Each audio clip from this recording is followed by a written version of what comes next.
This is Jeff Timberell, Director of the Southwest Florida Real Estate Investment Association, here to talk about real-world real estate investing Part 1. This is going to be the first video in a longer series of videos. This mirrors presentations we have been doing in the Southwest Florida REIA for the last 3 months. Disclosure, we're sharing our own experiences and knowledge with you. Please do your own due diligence before utilizing anything here. This is not to be construed as investment advice, and you should seek competent counsel before trying this at home. In the past 3 years, we've assisted and advised and had ownership interests in several private equity entities that employed over $14 million in capital in the Florida market, which gave us not only unique insight as to the amount of business we've done, it also gave us some great insight into how institutionalized investors employ capital. Number one key to being successful is to understand what you're there to do. In my opinion, this is the most important thing. There's so many people running around the world. There's a lot of people wanting to run around and try and do real estate investing.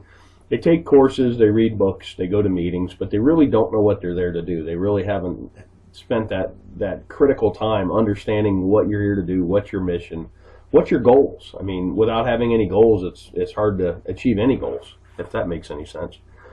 From our experience, the clearer the plan you have, you will be able to operate with a margin of safety. And that's the key word in this business, a margin of safety, because the ones that survive, last, and grow true wealth are the ones that don't make mistakes or make mistakes that you can recover from.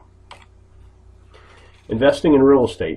Investment is the purchase of an asset or an item with the hope that it will generate income or appreciate in the future and be sold at a higher price. Keyword, the future for investing. So what does that mean? The act of committing capital to an endeavor with the expectation of obtaining an additional income and or profit. That's what investing is. Something I've learned over the years, it's kind of like a narrative, it's a why in the road when you're talking to somebody that's in real estate. Are they a trader or are they an investor? Investors buy and hold. They get a return from the assets they own. Traders wholesale. Traders fix and flip. Nothing wrong with it. I do it. I've done it in the past. I'm trying to do it again today. I'm doing a marketing campaign as we speak, looking for contracts to wholesale. With that said, it's two different narratives and even two different valuation processes, investor versus trader. You need to recognize the difference between the two. Basic questions for an investor. How much capital are you employing? What's your desired rate of return? When are you going to need this capital back? And then what's your risk tolerance?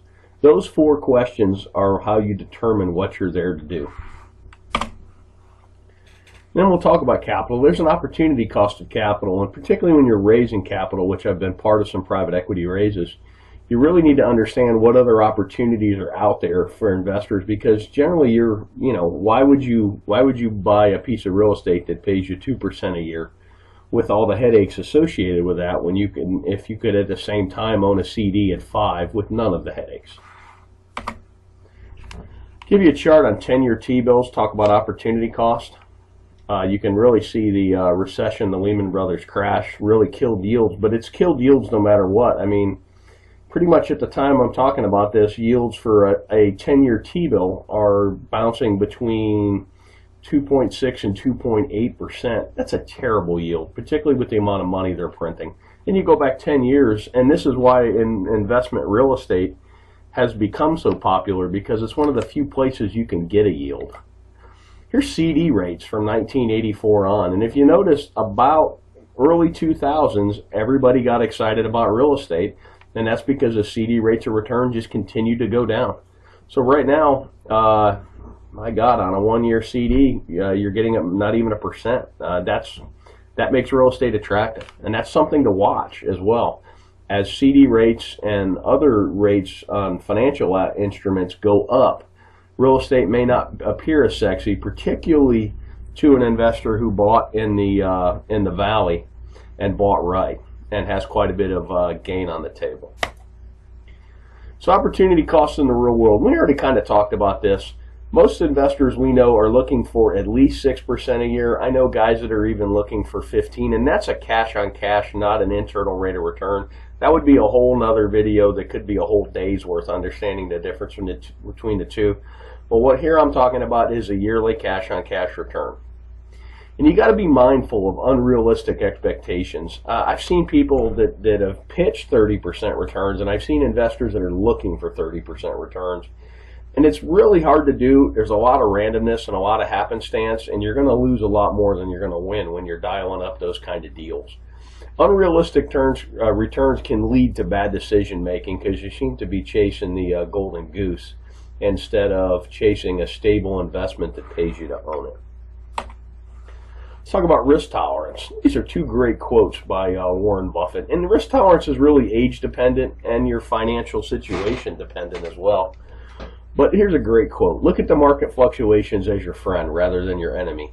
Profit from folly rather than participate in it. And that's most real estate investors. You're supposed to be a contrarian. I kind of put the world in, you're either a salmon or you're a lemming. You're either running with the crowd or you're running against the crowd. And here's another great one. The main danger is that the timid or beginning investor will enter the market at a time of extreme exuberance and then become disillusioned when the paper losses occur. The key is to not panic and do math-based risk assessments and then math-based evaluations and then sit down and decide what you're doing. You could have bought a home in Cape Coral, Florida at the height of the market at $320 and paid cash, held it all the way through the crash, and still got a better rate of return than CDs, and it's a terrible investment because your basis is so high. Or if you trade it out, you would literally be losing money. But it's sad but you actually would have outperformed the CD, and that's kind of a interesting thing. We did some case studies of people that had bought at the top and had they held and if they had mortgages, and I think that video is on our YouTube channel as well. Thanks for watching. You can always check out our website at swflreia.com. There should be a link at the bottom of this video. If you're on our website, put yourself on our mailing list. We send out a lot of foreclosure information. We send out our meeting notices, and we also from time to time send out information like this. I hope this information is useful to you, and make it a great day.